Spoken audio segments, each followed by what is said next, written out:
नमस्कार आप सभी व्यूअर्स को। Today's topic is project work. आज का टॉपिक है project work. Let us discuss on the project work.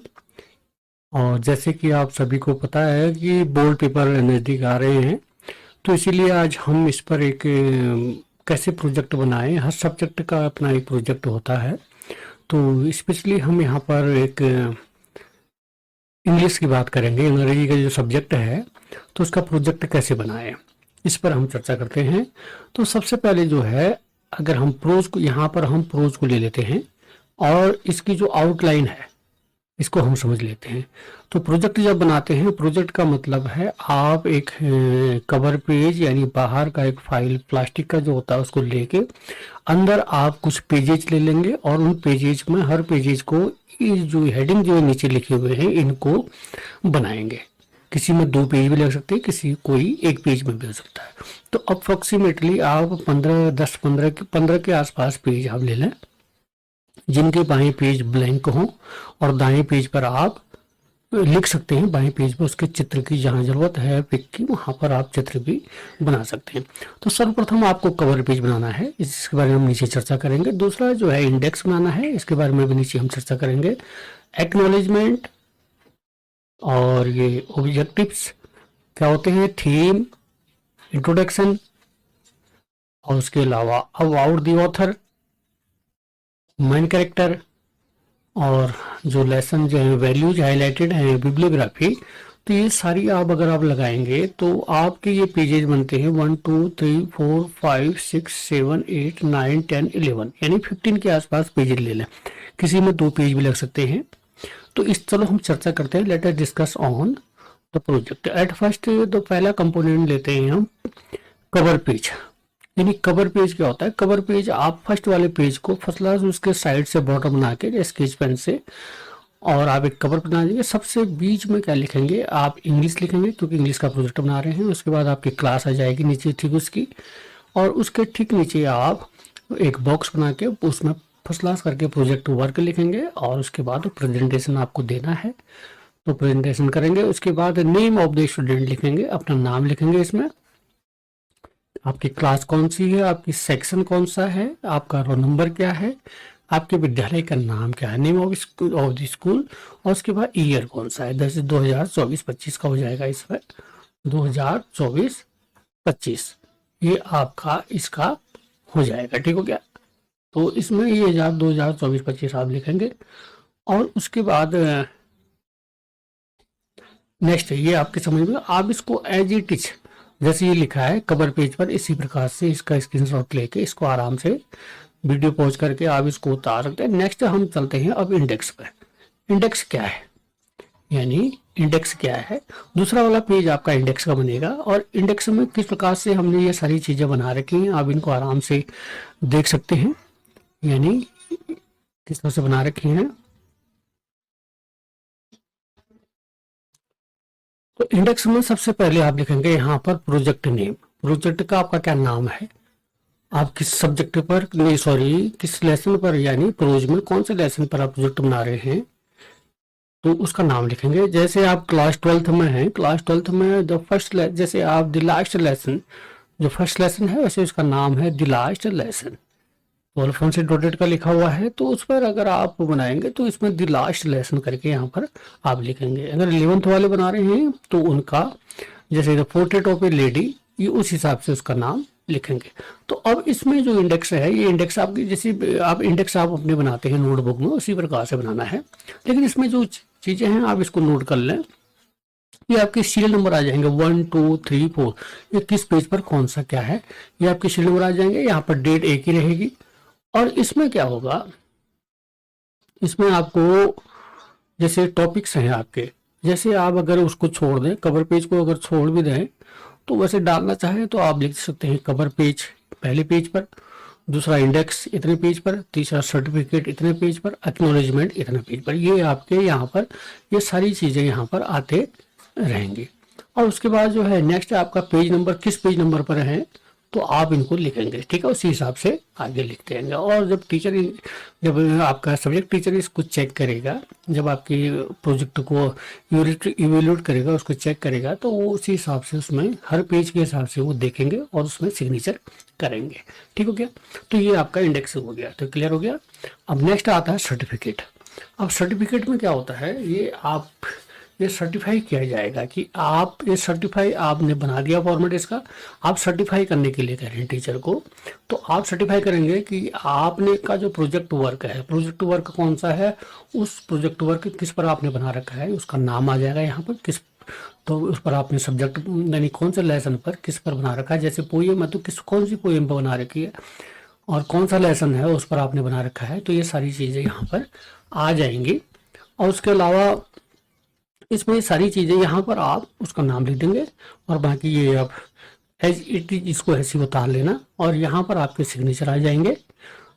और यहाँ पर जो है आपके जो हेड हैं यानी जो सब्जेक्ट टीचर हैं उनके यहाँ पर सिग्नेचर आएंगे, वो प्रमाणित करेंगे कि ये बना रखा करके, आप वहाँ पर सिग्नेचर करके आप कहेंगे मैंने ये सारी चीज़ें इसमें इंक्लूड कर रखी हैं, तो इस हिसाब से।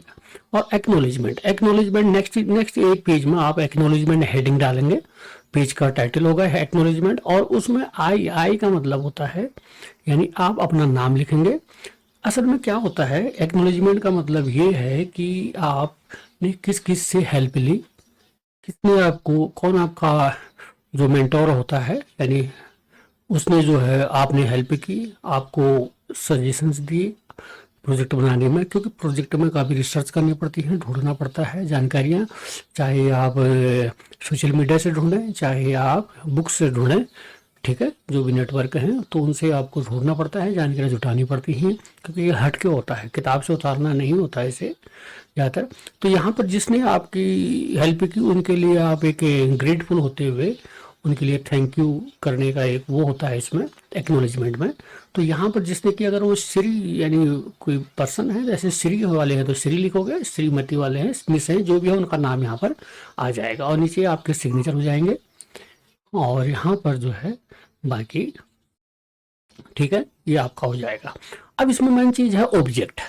अब ऑब्जेक्ट क्या होते हैं, यानी किसी भी आप प्रोजेक्ट को बना रहे हैं तो कुछ उसके कुछ ऑब्जेक्टिव्स होते हैं।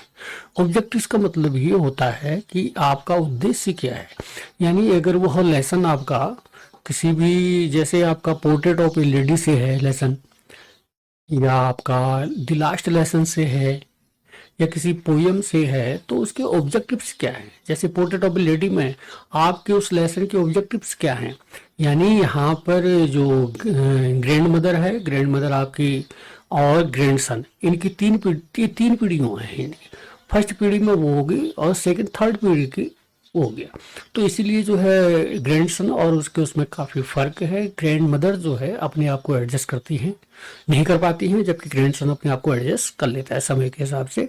और उसमें ये भी होता है कि किस प्रकार से पुरानी पीढ़ी जो होती है, जो आपकी पुरानी जनरेशन होती है, और वह अपने आप को एडजस्ट करने में बहुत तकलीफ होती है, और एक विलेज लेवल पर किस हिसाब से उनकी दिनचर्या होती है, ये सारी चीज़ें इसके ऑब्जेक्टिव्स हैं। यहाँ पर ऑब्जेक्टिव्स में आप लिखेंगे कि विलेज के लिए जो होता है एडजस्ट करना बड़ा मुश्किल हो जाता है, एक रिलीजियस के लिए जो है साइंस और म्यूजिक को एक्सेप्ट करना बड़ा मुश्किल हो जाता है, और एक नई पीढ़ी के लिए वह साइंस, रिलीजियस और सारी सभी चीज़ों में एडजस्ट कर लेता है और समय के साथ आगे बढ़ता है। तो इसके ऑब्जेक्टिव्स है, तो इसके द्वारा हम जो है उनकी पीढ़ियों के अंतर को जानेंगे और कैसे एडजस्ट किया जाता है उसको जानेंगे। जो एडजस्ट नहीं कर पाता है तो वो कितना पिछड़ जाता है, ये सब हम जानेंगे।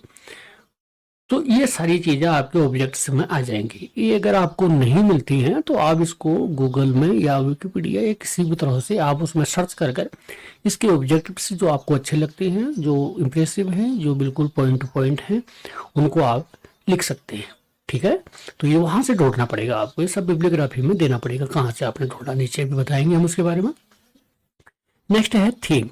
थीम का अर्थ होता है कि आपका जो लेसन है, जो आपका लेसन है, जो लेसन आपने ले रखा, उसकी थीम, उसकी कथा वस्तु, यानी उसका जो एक उससे जो हमें लेसन्स मिलते हैं, जो सीख मिलती है, नेचर के प्रति क्या, नेचर के प्रति उसमें क्या कथा बुनी गई है, और उसके बाद एक मैनकाइंड के प्रति क्या है, और इंडिविजुअलिटी के प्रति क्या है, और आधुनिक दुनिया के प्रति उसकी क्या है, यानी किसके प्रति एक क्या क्या एम है उस ऑथर का, वो क्या दिखाना चाहता है उसमें, उस कहानी के थ्रू हमें क्या बताना चाहता है। तो ये कहानी जो बनती है उसी को हम उसका थीम कहते हैं, यानी मेन मेन जो आइडियाज होते हैं, जो मेन उसके घटनाएं होती है, जो इंसिडेंट्स होते हैं, किस प्रकार से एक दूसरे से कनेक्टेड होते हैं। तो main incidents of the story which are यानी how they are connected to each other, actually the author explain it, और वीव करता है इसको, बुनता है वह, और ये सारी चीजें वो इन चीजों को बताने की कोशिश करता है, यही इसकी थीम होती है। और नेक्स्ट पढ़ेंगे हम इंट्रोडक्शन। इंट्रोडक्शन का मतलब होता है जिस लेसन पर, जिस पोयम पर आप बात कर रहे हैं, थोड़ा सा उसका संक्षेप में थोड़ी सी जानकारी आप देंगे, क्या कहने का उद्देश्य है उस पोयम का, क्या है, किसके बारे में कह रहे हैं। तो इसमें थोड़ी सी आप एक हल्का सा एक परिचय टाइप का देंगे, ठीक हो गया, इंट्रो देंगे, इसी को हम इंट्रोडक्शन कहते हैं।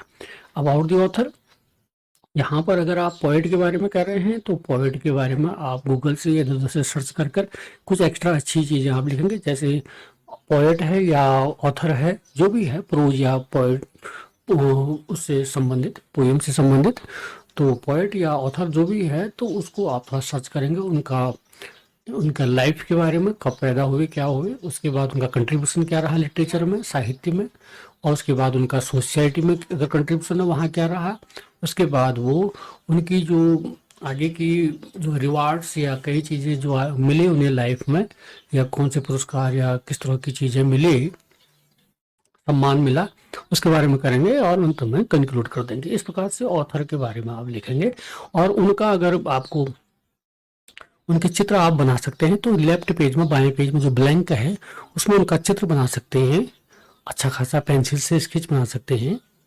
और अगर नहीं बनाना आता है तो आप उनके चित्र को प्रिंट आउट करके चिपका सकते हैं, ठीक हो गया, ताकि वो जाने।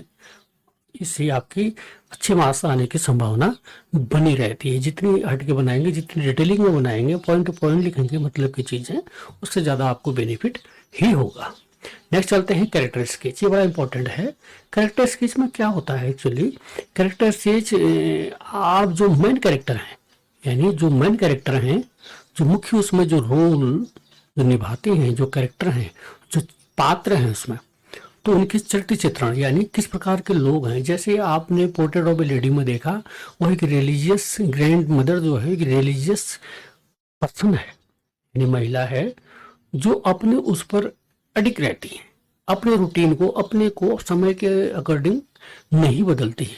जबकि ग्रैंडसन है, वो अपने आप को समय के हिसाब से बदलता है। बचपन में वो अपनी दादी माँ के हिसाब से, यानी ग्रैंड मदर के हिसाब से चलता है, और उसके बाद वो बड़ा होने के बाद वो सोसाइटी के हिसाब से म्यूजिक को भी एक्सेप्ट करता है, साइंस को भी पढ़ता है, और सारी चीज़ों को समय के हिसाब से एक्सेप्ट करता है। तो इन पीढ़ियों में जो अंतर है, जो डिफरेंस है, वो आप यहाँ पर लिखेंगे, ठीक है, किस प्रकार से वो अपनी सारी चीज़ों को एसिमुलेट करते हैं, कई चीज़ों को। तो ये मेन कैरेक्टर्स जो हैं, आप जो, जैसे उसमें दो ही कैरेक्टर हैं, जैसे उसमें आप अगर इंटर की, अगर उसमें फ्लेमिंगो में अगर हम देखें द लास्ट लेसन में, उसमें भी दो ही कैरेक्टर हैं, अल्फोंसो डोडरजूली का, तो यानी जो फ्रेंच है, फ्रेंच, और टीचर जो एम हेमल हैं, इसमें भी दो ही कैरेक्टर हैं। किस प्रकार से सोवेनिटी यानी देशभक्ति उनकी उसमें है, अपने देश को कितना प्यार करते हैं, और अपनी मदर टंग को किस प्रकार से प्यार करते हैं। उसके अलावा वो ये अपने अंदर इंट्रोस्पेक्ट कर कर अपने अंदर झांकते हैं कि मेरे में क्या कमी थी। फ्रेंच भी झांकता है, यानी स्टूडेंट भी झांकता है, टीचर भी झांकता है, और अपने अंदर को उसको एक्सेप्ट करते हैं। किस प्रकार से एक हेमल का जो एच हेमल जो टीचर हैं, वो किस प्रकार से एक स्ट्रिक्ट टीचर हैं, किस प्रकार से वो डिसिप्लिन बनाते हैं, किस प्रकार से उनसे डरते हैं बच्चे। तो इस तरह से वो जब आखिर में जाते हैं तो बच्चे उनको समझते हैं, तो बच्चे भी समझते हैं किस प्रकार से हमने पढ़ाई के प्रति ध्यान नहीं दिया, केयरलेस किया, ये किया। तो इस प्रकार के दो कैरेक्टर हैं उसमें, तो एम हेमल और फ्रेंच का, उनको आप अलग अलग लिखेंगे, ठीक है। उनको एक उनके जो उनके अंदर जो क्वालिटीज हैं, उनके अंदर जो फीचर हैं, मेन सैलेंट फीचर्स हैं, उनके अंदर जो महत्व की चीज़ें हैं, उनको आप अलग अलग पॉइंट बना के उनके बारे में लिखेंगे, ठीक हो गया। तो इसी को मन करता है। और वैल्यूज हाईलाइटेड, ये बड़ा इंपॉर्टेंट है इस, क्योंकि हर स्टोरी में, हर कहानी में, हर ऐसे में, हर पोयम में कुछ वैल्यूज होते हैं, उसके कुछ शिक्षा होती है, उसमें कुछ लेसन्स हमें दिए रहते हैं। कौन कौन सी चीजें उठाई गई हैं, जैसे आपका दी लास्ट लेसन में आपका सोवनिज्म उठा रखा है, यानी देश प्रेम उठा रखा है, मदर टंग से प्रेम उठा रखा है, अपनी जो है किस प्रकार से हमारा डेडिकेशन होना चाहिए पढ़ाई के प्रति, किस प्रकार से टीचर का एक डेडिकेशन होना चाहिए पढ़ाई के प्रति, अपनी रेस्पॉन्सिबिलिटी होती है। इन सारी चीज़ों को उसमें, ये सारे जो वैल्यूज हैं, ये वैल्यूज उसमें जो हैं, इनको ये हाईलाइटेड है उसमें, इनको आप अलग अलग बारे में लिख सकते हैं क्या क्या चीज़ें हैं। जैसे पोर्ट्रेट ऑफ ए लेडी में किस प्रकार से एक पीढ़ी जो है वो अपने रिचुअल यानी अपने धार्मिक जो उनकी परंपराएं हैं, रूटीन से वो चिपकी रहती हैं, ग्रैंड मदर वो नहीं छोड़ना चाहते हैं, किस प्रकार से ग्रैंडसन की अलग वो हैं, क्वालिटीज हैं। तो ये सारी चीज़ें जो हैं एडजस्ट करती हैं वो लोग। तो इनमें क्या क्या क्वालिटीज हैं, क्या किस तरह की हैं, क्या चीज़ें हैं, ये सारी चीज़ें आपको मिल जाएंगे। और ये सारी चीज़ें आपको तब मिलेंगी जब आप क्या करेंगे, रिसर्च करेंगे। आप इसको किसी भी चीज़ में देखेंगे, कई चीज़ें करेंगे, तो तब ये सारी चीज़ें आपको मिलेंगी। इनको नोट करने के बाद, इनके सॉर्टिंग और अच्छे सेंटेंस बनाने के बाद आप इस प्रोजेक्ट में इन चीज़ों को इंक्लूड करेंगे। जैसे आपकी बिब्लियोग्राफी है, अब बिब्लियोग्राफी में क्या कर सकते हैं आप, बिब्लियोग्राफी में यही है, आपने अगर ये सारी जो इंफॉर्मेशन है आपको मिली कहाँ से, आपने अगर गूगल से ढूंढी है तो आप www.google.com, ठीक है। और ठीक उसी प्रकार से अगर आपने यूट्यूब से ढूंढ रखी है तो आप यूट्यूब का लिखेंगे, यूट्यूब का लिखेंगे। और अगर आपने ये चीजें अन्य प्रकार से बुक्स से लिखी हैं तो आप उस बुक्स का जो है नाम लिखेंगे और उसका ऑथर कौन सा है, ये सारी चीजें। एक ही नाम के कई बुक होते तो उस बुक का नेम हो जाएगा, इन दोनों का क्या होगा, नाम आएगा, ठीक है। ये दोनों का आप नाम लिखेंगे। और अन्य प्रकार से अगर आपने किसी और से जानकारी के जो अन्य इन्फॉर्मेशन के आपके जो सोर्सेज हैं तो उसको भी आप यहाँ लिखेंगे, क्योंकि ये चीजें जो होती है जो फैक्ट पर आधारित रहेंगे। ये क्योंकि थे ऑल दीज इन्फॉर्मेशन आर किस पर रहेंगे, बेस्ड ऑन फैक्ट्स। क्योंकि आपने जो भी इंफॉर्मेशन जानकारी ढूंढी, गूगल में है, कोई भी ढूंढ सकता है, यूट्यूब में है जहाँ से आपने ढूंढी, या बुक से, ऑथर से, या अन्य प्रकार के जो सोर्सेज होते हैं वहाँ आपको मिले, तो आप इसको उसका रेफरेंस यहाँ पर देंगे। तो इस प्रकार से आपका एक अच्छा खासा प्रोजेक्ट बन जाता है। ठीक इस प्रकार से थोड़ा सा पोइट्री का भी लिख दिया, पोइट्री का भी वही है, कवर पेज आपका सेम रहेगा, इंडेक्स आपका सेम रहेगा, एक्नॉलेजमेंट आपका सेम रहेगा, ऑब्जेक्टिव से आपके पोइम के हिसाब से ऑब्जेक्टिव्स बनेंगे, सर्टिफिकेट वही सेम हुआ, पेज में लिखना उसको उतारना है। और अबाउट द पोइट जो है आपका पोइट का हो जाएगा, अबाउट द ऑथर वहां पर है। और इसमें जो थीम की जगह पर सेंट्रल आइडिया है, यानी उसमें वह पोयम जो है किस बारे में, क्या भाव है उस पोयम का कहने का, क्या उसमें क्या लेसन हमें मिले हैं, किस चीज पर केंद्रित है, क्या आधुनिक कोई समस्या पर केंद्रित है। जैसे आप आंट जेनिफर का ले लें, आंट जेनिफर टाइगर, तो उसमें जो है वो किस पर है, एक मेल डोमिनेंट सोसाइटी पर है। किस प्रकार से एक मेल डोमिनेंट जो है फीमेल को किस प्रकार से ऑप्रेस्ड करते हैं, यानी उसका शोषण होता है, एक्सप्लॉयटेशन होता है। तो और वह शादी के बंधन में बंधे, उस शादी उसके लिए बोझ बन जाती है, और वह जबकि अंदर से अपने आप को काफी स्ट्रॉन्ग दिखाना चाहती है, अपने अंदर की फीलिंग काफी उसकी मजबूत है, जिसे वह निडर, फ्रीडम, उसे फ्रीडम की जरूरत है, निडर होना चाहती है। इसीलिए वो टाइगर जो है उसके सिंबल के रूप में अपने अंदर जो ताकत, फ्रीडम और जो आपकी ये स्ट्रांगनेस, ये सारी चीजें जो हैं वो एक टाइगर के रूप में उस पैनल पर, स्वेटर के पैनल पर बना के दिखाना चाहती है कि मैं भी इस तरह की हूँ। लेकिन शादी की कुछ रस्म रिवाज की वजह से वो दबी कुचली है, ठीक है। तो ये संदेश देना चाहते हैं। तो इसमें लिटरेरी डिवाइसेज, ये बड़ा इंपॉर्टेंट, लिटरेरी डिवाइसेज में आपके इसमें कुछ फिगर ऑफ स्पीचेज आ जाएंगे, ठीक है, फिगर ऑफ स्पीच कौन सा अलंकार है ये आप इसमें बताएंगे। इसमें राइमिंग सिस्टम क्या है इसकी, यानी हर चीज का राइमिंग सिस्टम क्या है। और इसमें जो यानी जो तुकबंदी होती है, जो राइमिंग सिस्टम होता है वो आप लिखेंगे। और इसमें इमेजरी, कौन से इमेजरी या सिंबल,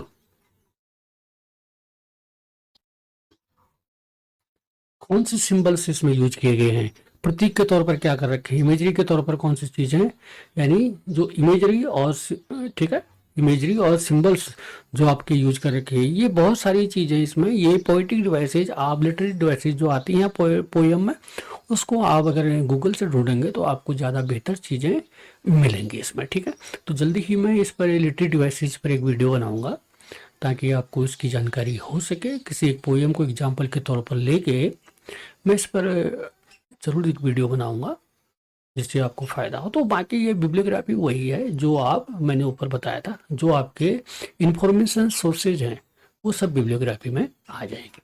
तो इस प्रकार से आपका एक बेहतर प्रोजेक्ट ये बन जाएगा। और ठीक है, अगर कोई चीज़ अगर पूछना है तो आप कमेंट में पूछ सकते हैं। Okay, thank you.